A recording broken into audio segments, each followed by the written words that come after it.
Buenas noches, muy buenas noches, bienvenidos, bienvenidas. Esto es Makini para Colorvisión. Y porque aún nos queda la palabra, quiero decirles que hoy, lo que se dice hoy, el problema de la sociedad dominicana, no son los 12, 14, los 19 días de apuros que faltan, sino las 500 noches de desconfianza que restan para las elecciones del 15M. Si hay confianza en 19 días, se puede redescubrir América, pero lo que no se puede hacer es organizar unas elecciones si antes no se recobra la confianza y que vuelva un electorado a querer sin presentir, como en el tango de Discépolo. El problema nacional, el problema de hoy no son los 19 días o menos que quedan para organizar, sino las 500 noches para volver a confiar. ¿Cómo llegamos a esto? Pues por una suma de torpezas que ha traído una suma de temores de todos los colores. El creciente aumento de la desconfianza del ciudadano hacia la democracia toda y hacia sus actores, hablo de partidos políticos, funcionarios, eso logrará el milagro. Ya verán cómo ahora sí, ahora se hará lo que nunca se ha hecho y 1000 veces se ha exigido desde 1966. Hablo de unas elecciones justas, transparentes, equitativas, a pesar de la cultura política del pueblo dominicano y especialmente de nuestros partidos políticos. Entonces es hora de agradecer.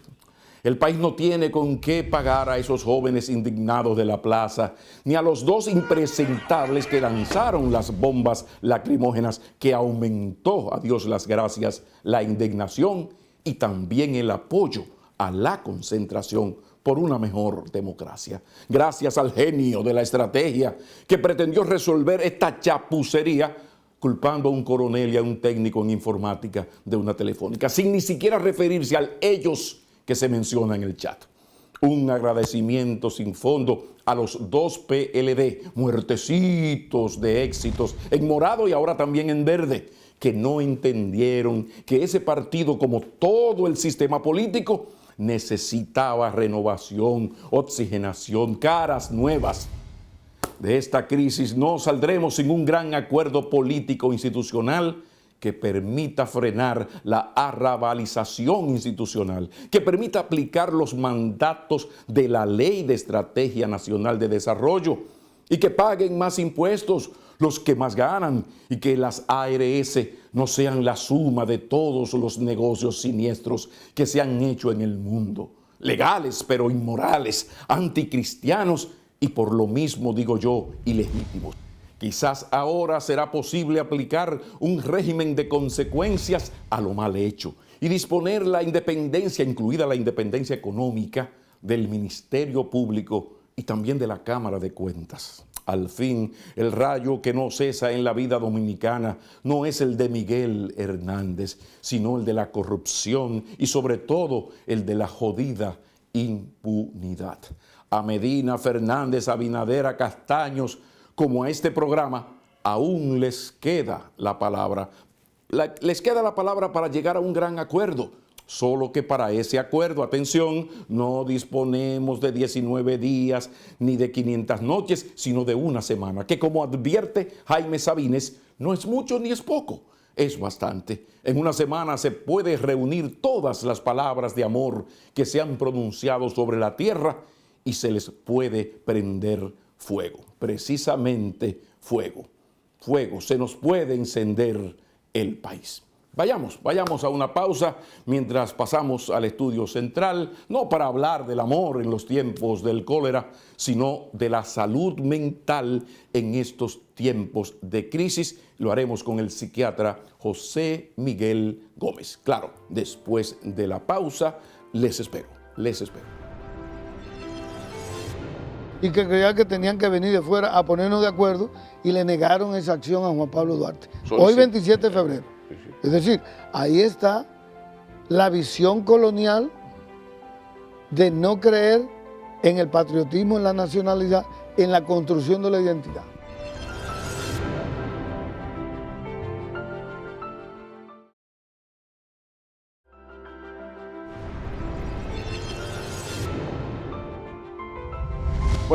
Buenas noches, señor, bienvenido. Gracias, Caramba, qué bueno. Gracias por encontrarnos de nuevo. Sí, caramba, usted sabe ¿qué le pareció ese título que le pusimos al programa de hoy? Nada de que el amor en los tiempos de cólera, sino la... Salud mental en tiempos de crisis política y cómo la crisis política afecta a la salud mental del pueblo dominicano. Excelente. Está bien. Excelente. Bueno, si usted lo autoriza, digo con el paréntesis de que una corbata se le regala a cualquier amigo. Eso que quede claro antes de entrar a hablar de una cosa muy seria. Doctor, tiene la palabra, el escenario actual.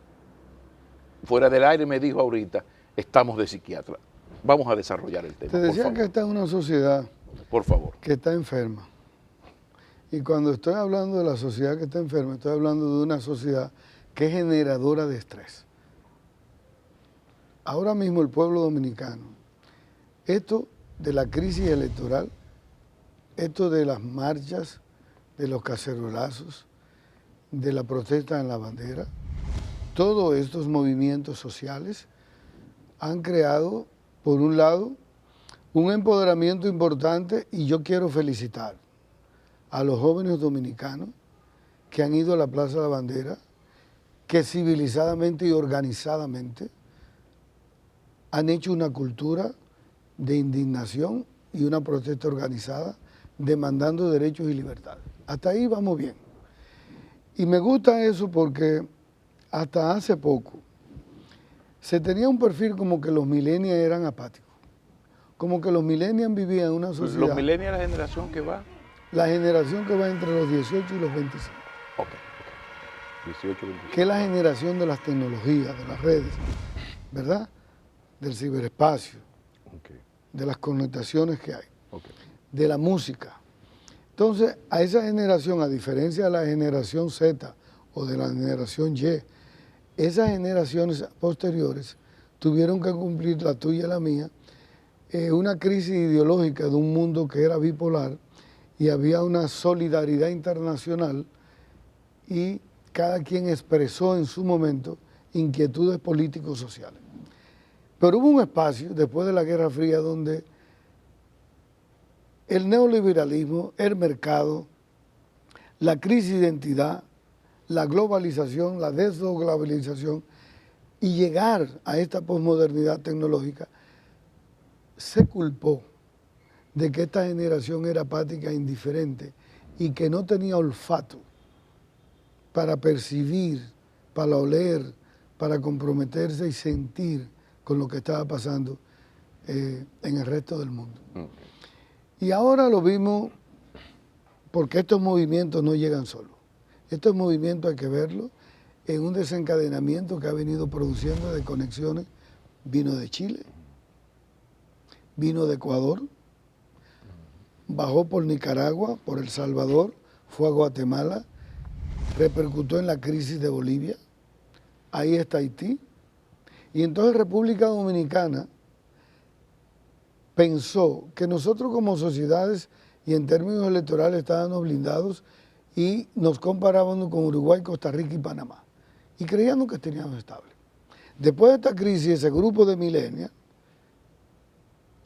han dicho, con un discurso empoderado, con un discurso pragmático, muy identificado sobre la indignación que tienen.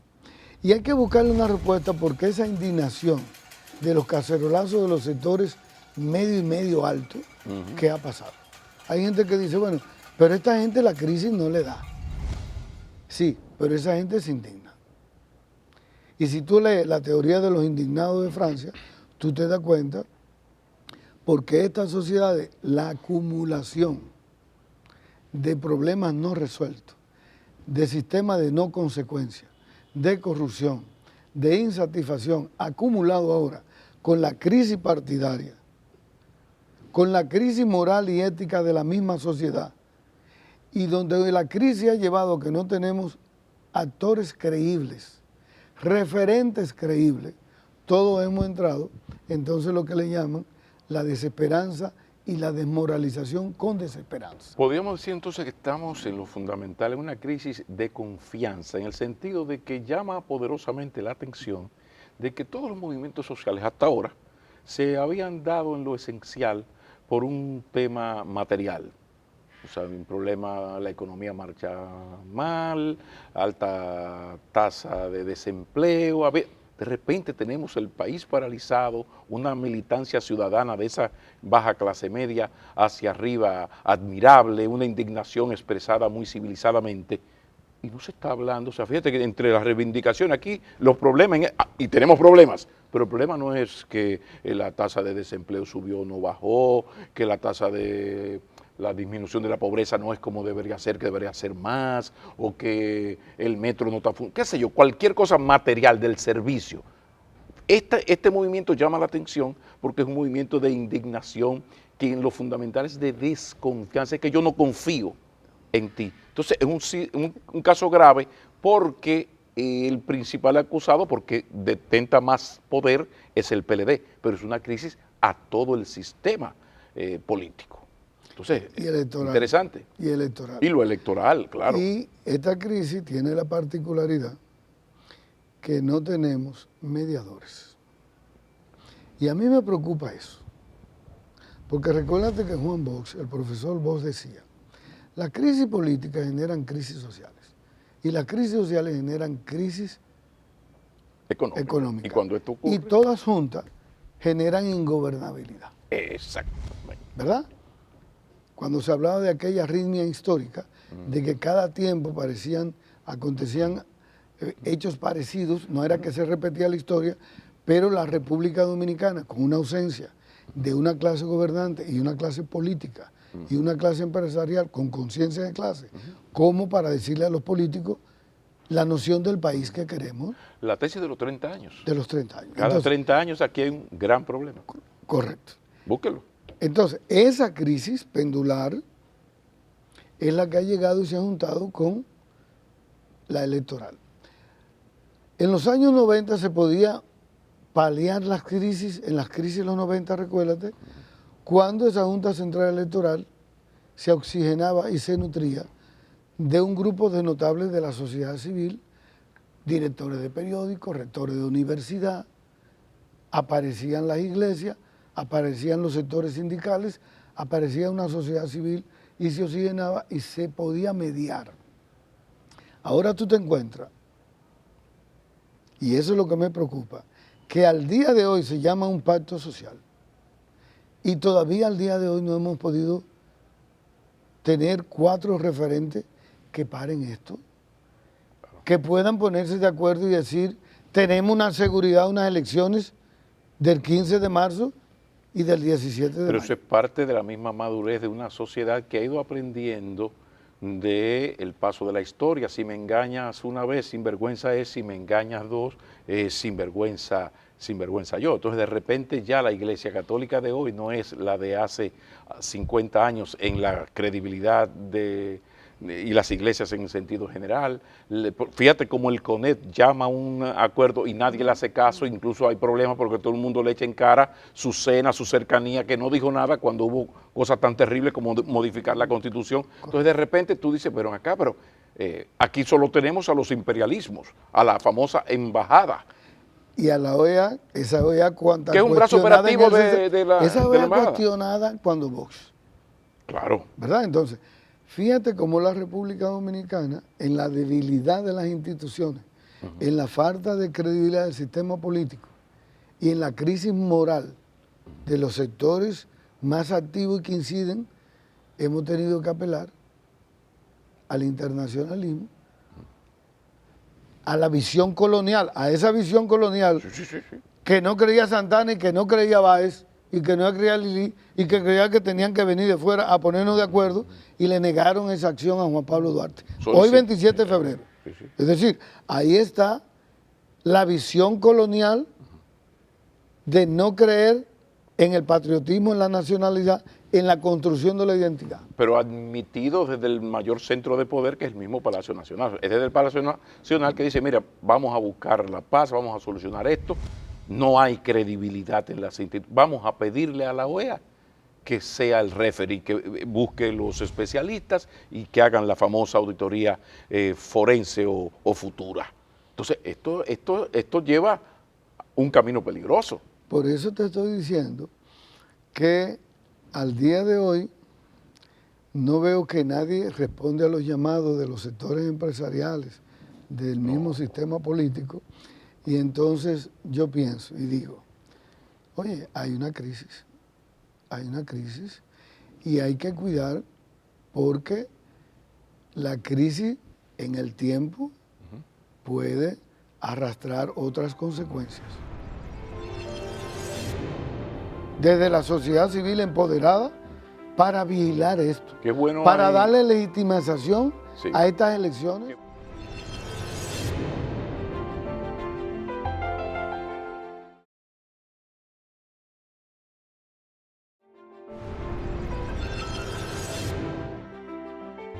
Estamos caminando hacia lo que esto puede significar en la paz social a través de una crisis política que toca lo económico y viene la ingobernabilidad, citando y recordando a don Juan como lo hacías. Pero antes de llegar ahí, yo me detengo en el psicoanálisis, en la psiquiatría, en la psicología.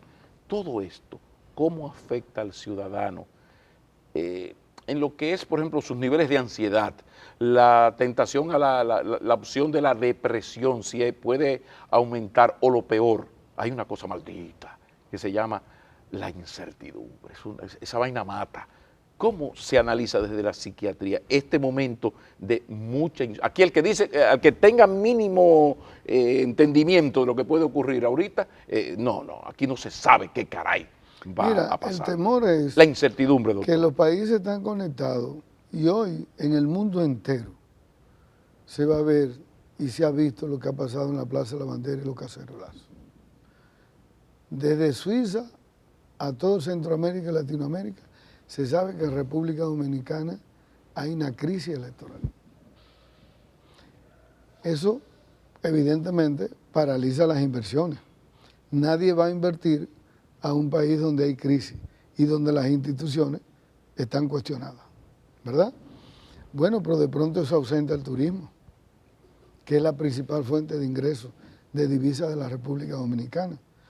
Pero segundo, eso frena el gasto corriente, en el sentido de que cada quien dice, yo no voy a coger prestado ahora, yo no voy a invertir a ver qué pasa en esto hasta agosto. Vamos a esperar a septiembre. Entonces, para comprar ese apartamentico. Vamos a dejar su chelito ahí y en septiembre. El que tiene un trabajo está pensando, ¿y quién va a ganar? Y el colegio de mis hijos. Entonces fíjate que eso restringe la economía. Y esa restricción de la economía se está sintiendo. Se está sintiendo aunque digan que no. Y entonces el que vive de la economía informal tiene que salir a la calle.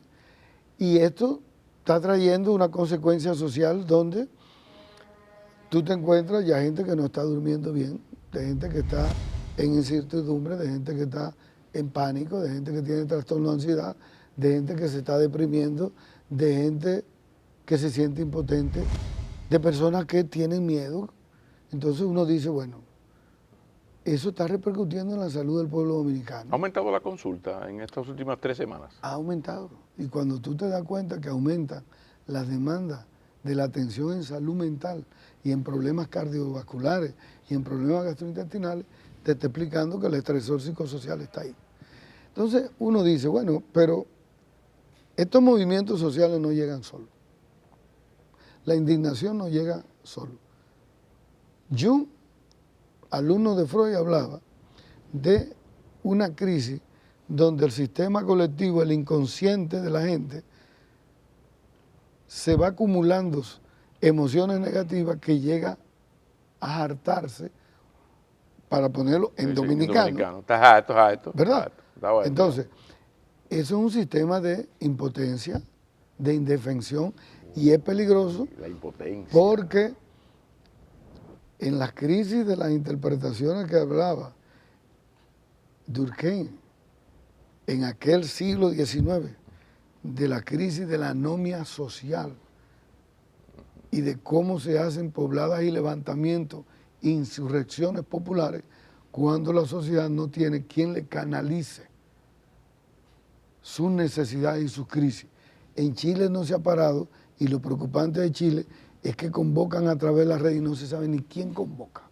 Bueno. No hay un liderazgo responsable ni de partido ni de sociedad civil que diga que hay que hacer. Y detente ahí que tú estás hablando del país ejemplo de Latinoamérica, uno de los países de mayor fortaleza institucional del hemisferio, sin ninguna duda. O sea, fíjate lo que está ocurriendo en Chile, sin una gran crisis económica y a pesar de esa fortaleza institucional donde las cosas funcionan. O sea, no es la situación de esto que yo llamo la rabalización institucional.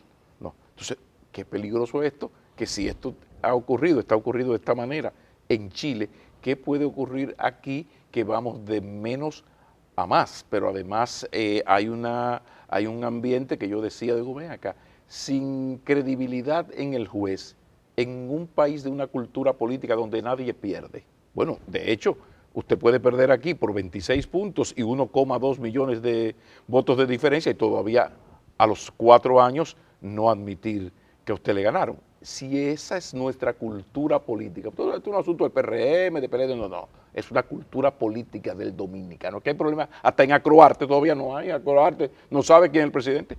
Entonces, en un país con una cultura así, en un proceso electoral, ¿quién le va a decir a Gilberto Cerulle en Santiago, que Abel, aunque hoy esté 70-30, no le ganó las elecciones? Para poner un ejemplo de una ventaja descomunal que todo el mundo le reconoce, porque hasta los enemigos de Abel saben que es muy amplio todo esto.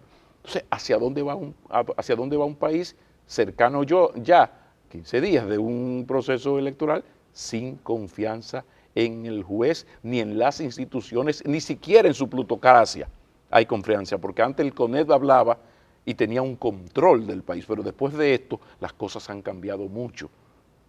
¿Hacia dónde vamos? ¿Cómo explicar todo esto? Mira, si tú tienes una crisis y tú escondes la cabeza como la avestruz para no darte cuenta de la crisis te impacta.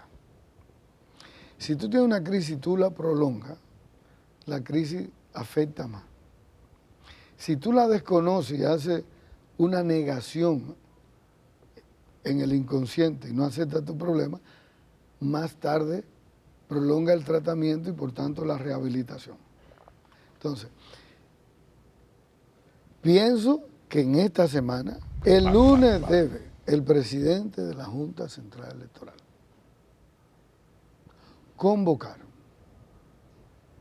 a una reunión ampliada de un representante empresarial, de una de cada iglesia, un rector de las universidades, sociedad civil y una representante de los muchachos que están en la Plaza de la Bandera. Esos muchachos no los pueden excluir del proceso de conversación y de socialización, de buscar la alternabilidad de este país. Ellos son parte de la indignación y de la representación. Entonces ellos tienen que ir a la pata de la mesa para oxigenar esta Junta Central Electoral. Y ojalá estos muchachos quieran ser representantes hasta de mesa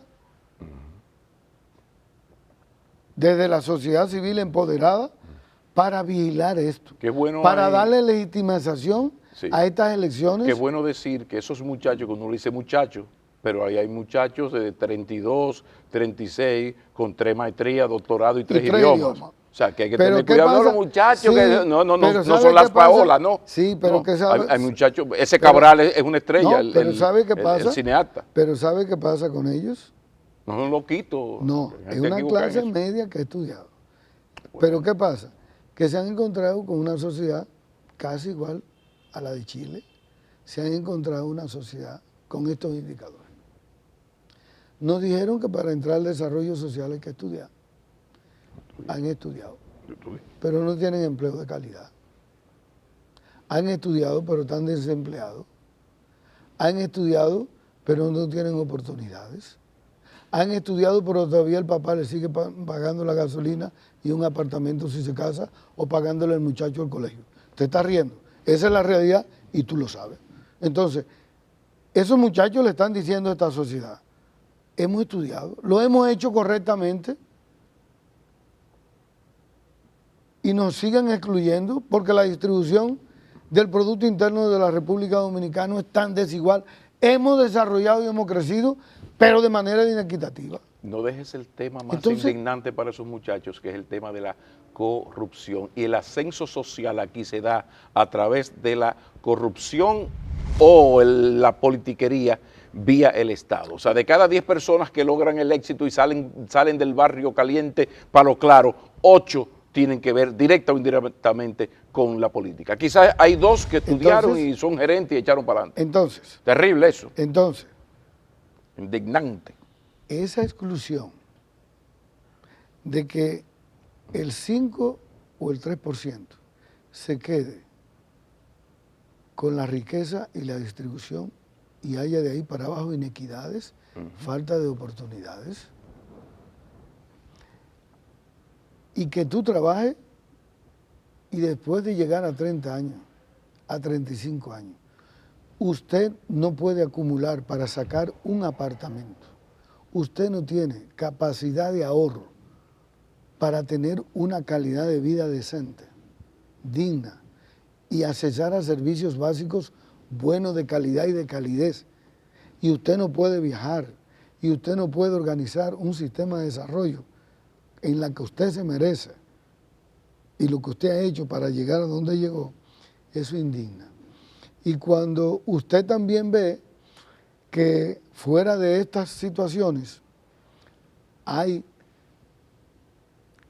tantos sistemas de inequidades, de exclusión y el bienestar social, aquella teoría de la felicidad no es participativa, entonces la gente despierta. Y encima de eso, las elecciones, una expresión, es la que la democracia nos ha organizado para usted ir libremente a externar con su voto lo que usted quiere. Y ahí llegamos al no va más, que fue la suspensión. Correcto. Ya. Entonces, ahí se dice, se llama ardiablo con S. El diablo ya. Correcto. O sea, entonces, eso fue lo mucho la demasiado. gente salió. Ya. La gente salió. Ahí se llegó a ese movimiento social. Y hoy en día, qué bueno que fue ese movimiento social y que no fue una poblada o una insurrección que hubiéramos perdido todos. Hubiésemos perdido todos. Porque la crisis fundamental no es la económica, que hay problemas económicos, pero este país nunca había sido menos pobre, nunca ha sido menos pobre que hoy. Es de inequidad, sí, es moral, es de falta de libertad. Y de impunidad. De descaro. Entonces, ahora, la gente llegó ahí. Pero doctor, estamos, porque además el PLD se ha dejado ganar la guerra mediática, porque de la gente que está protestando en la plaza está indignada contra el sistema político, partidario y económico, que incluye al partido PLD y a los ricos PLD, pero es a todo un sistema. E incluso, recuerdo ahora, que lo que hizo explotar todo esto fue la suspensión. Bueno, en la suspensión el PLD, la posición del PLD fue que hubo un sabotaje. Por consiguiente, si los PLDistas no estuvieran tan muertecitos de éxitos, se hubieran sumado, no necesariamente miembros, sino simpatizantes del PLD, indignados por lo que había ocurrido. Bueno, pero se dejaron quitar el espacio. Y digo esto, pero yo quiero llevar la conversación ahora en los minutos finales al asunto de que los dos señores del PLD sabían que sin unidad no hay victoria. O sea, Danilo Medina y Leonel Fernández sabían que si no se ponían de acuerdo, pues salían del poder o total o parcialmente, porque salvo que Tatica la de Higüey meta la mano, aquí el PLD pierde o el poder municipal o el poder legislativo o el poder ejecutivo, pero no hay ninguna posibilidad que siga con el control de los tres. Entonces, viene la pregunta, desde el ego, desde la psiquiatría y esa cosa que ustedes llaman el ego terrible, ¿no? ¿Cómo explicar esta situación de que yo divido un partido sabiendo que, Fernández sale de un partido sabiendo que no volverá a la presidencia de la República? Danilo Medina deja que el otro se vaya del partido sabiendo que esa salida decreta el fin del proyecto político PLDista por lo menos en 8 años. ¿Cómo explicar esta teoría de los egos, este libro de Ryan Holiday, es tan cierta? Esto es terrible, estos egos terribles del liderazgo intocable. Por favor, por favor. Mira, a uno cuando analiza, y a mí me tocó escribir en el periódico, hay varias columnas explicando eso. La semana pasada, muy buena la semana pasada. Esas crisis las escribí, se las expliqué a algunos PLDistas y le hice el señalamiento siguiente. La crisis del PLD no es una crisis ideológica, no es una crisis de diferenciación, no es una crisis de rescate a la identidad y a la figura y a la ideología o a la filosofía que le dio origen al partido. No hay una confrontación un movimiento de métodos, bochista, que salió de método de trabajo. No hay una revisión de la dinámica política del partido. Lo que Juan Bosch evitó mucho en el PLD, llegó al PLD, el grupismo. Y todo el que leyó las teorías de Bosch en el libro La composición social dominicana y la pequeña burguesía dominicana, y explicó muy bien por qué el PRD cayó en los grupos y se dividió y se fraccionó y se convirtió en tendencia y dejaron de ser compañeros y qué significaba la palabra compañero. Todo el que leyó esas explicaciones de Bosch se da cuenta de esa arritmia que repetimos. El PLD llegó a los grupos,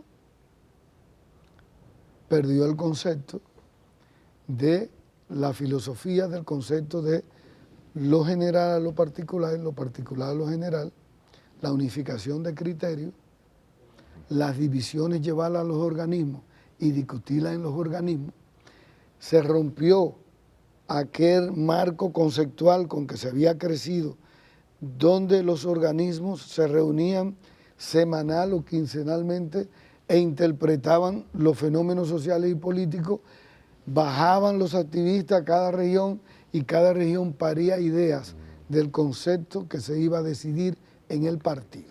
Entonces se lo dejaron todo al comité político, el comité político entró entonces al grupismo y cada quien dependía de lo que dijera un grupo. Y de ahí se hubo una confrontación en términos personales y para mal, que me duele mucho. Esa generación que había tanta esperanza de poder hacer los cambios sociales, la entiendo porque la estudia bien la epigenética. La epigenética le da una explicación.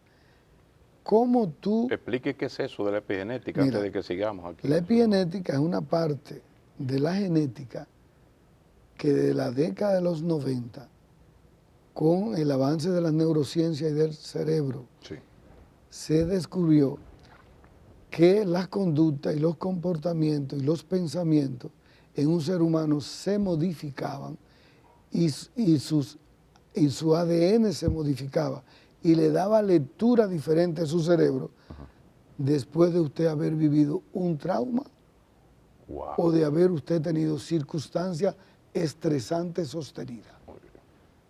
Ahora sí. Que la gente dice, ¿y qué le pasó a Leonel Fernández? Que hizo un primer gobierno casi ejemplar. Y no fue el mismo hombre que después que perdió y se vio fuera del poder y entró. ¿Qué pasó que modificó su cerebro completamente? ¿Qué pasó con Danilo Medina que cambió el cerebro? Es decir, la epigenética te explica esas cosas. Y ahora llegaron los grupos del partido a la confrontación a través de las actitudes emocionales negativas y ahí fue lo peor. Okay. Actitud emocional negativa, con ese ego, ira, rabia, enojo, resentimiento, odio, sed de venganza, maledicencia. Entonces, ese comité político que estaba involucrado en todo, nadie tomó distanciamiento para ser árbitro. Para poder decir, sí, este no es el partido de Danilo ni de Leonel, este es el partido de vos que es del pueblo. Y este es el partido que nos debemos todos, y es el partido que nació de la Liberación Nacional para construir con la causa de Duarte.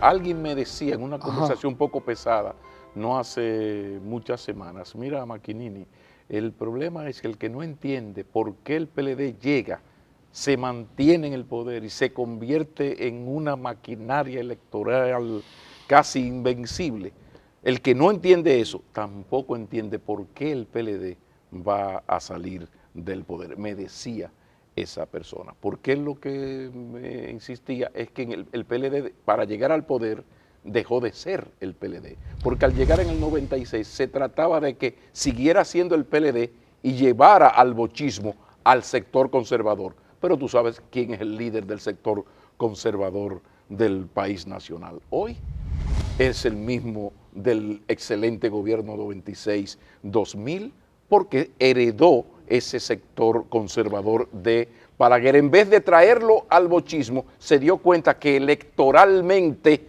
este país es más atraído por ese sector conservador desde Santana. Pero también, entonces, ¿hasta qué punto eso tiene lógica ese razonamiento? Porque fue una conversación un poco larga y sí, pero confrontacional. Tiene lógica, porque los procesos sociales son dinámicos, no son estáticos. La sociedad cambió, el mundo cambió, la economía cambió, la cultura se modificó. Entonces tú no podías esperar que los partidos iban a quedar estáticos. Ahora, eso se discutió. En el 96, antes del 90 se discutió. Se discutió. Si vamos al proceso de masificación, idea de ser un partido de cuadro, para ser un partido electoral que pueda llegar al poder, entonces hay que cuidar la metodología para no convertirnos de un partido de izquierda a un partido de conservador y ultraconservador. Entonces, más el tema ético, porque se puede ser conservador y frenar la corrupción generalizada, correcto, que sea la excepción y no la regla. Entonces, había que cuidar una parte, esa sanidad del partido. Eso no pasó. Desapareció. Desapareció. Es una maquinaria. Entonces se convirtió en una maquinaria electoral, se fue a un partido del sistema y entonces se pareció a todos los partidos. Ahora, con la diferenciación de que todavía, con todo lo que tú puedes ver, organizan la macroeconomía, el desarrollo sostenible y la gobernabilidad y el desarrollo del bienestar lo han manejado mejor que los demás partidos políticos. Es decir, no le quitemos que el PLD también lo ha hecho un poco mucho mejor que el PRD, lo que pasa es que entraste en las luces, entraste en las luces, estabilidad macroeconómica, inflación controlada, crecimiento económico, o sea, ahí está, la política social de los últimos 8 años es de puta madre. Tú puedes, es para no decir. Pedirle a un pobre, háblamele mal a una jornada escolar de tanda extendida. Entonces vamos a darle las luces que le hemos dado la sombra. Tú dices, bueno, ¿y por qué el Partido de la Liberación Dominicana, que era un partido con un olfato y una visión política de interpretar fenómenos sociales y de tener un pragmatismo con unas habilidades para conectar rápido? Sí. ¿Qué ha pasado que ahora no ha conectado rápido? ¿Qué es lo que ha pasado? Bueno, tú dices, pero ¿y la crisis? ¿O se le olvida a la gente? La crisis del Partido Reformista, la crisis del PRD, le ha llegado ese ciclo a cada partido y ahí es que la partidocracia dominicana ha entrado en crisis, pero ese partidocracia tiene un problema. no han renovado el liderazgo ninguno. Fíjate que tú ves las figuras del PRD y son las figuras de los 70, de los 80. Tú ves las figuras del PRM y atrás son figuras también de los 70 y los 80. Y tú ves las del PLD y son los cuadros de aquellos primeros círculos de estudio de Juan Bosch. Entonces, no han podido incorporar jóvenes con una visión diferente, tener un discurso diferente y un pragmatismo. Entonces, doctor, yo pienso que todo eso hay que analizar. Y terminamos entonces con mi vieja tesis. Yo decía que de lo que se trataba en el PLD era que sus dos líderes se convirtieran en garantes morales de unas primarias democráticas y que ganara el mejor y ellos estar fuera. Fíjate cómo hoy el joven de Hipólito, que se llama Luis Abinader, es el candidato del PRM. El joven del danilismo, es decir, una parte del PLD, porque para mí son dos PLD, uno en verde, pero el joven del danilismo, bueno, Gonzalo que lo puso el presidente Medina. Pero entonces se fue Fernández, que es otra vez candidato, que es casi algo que rompe, dice, pero qué extraño, todo el mundo tiene su muchacho.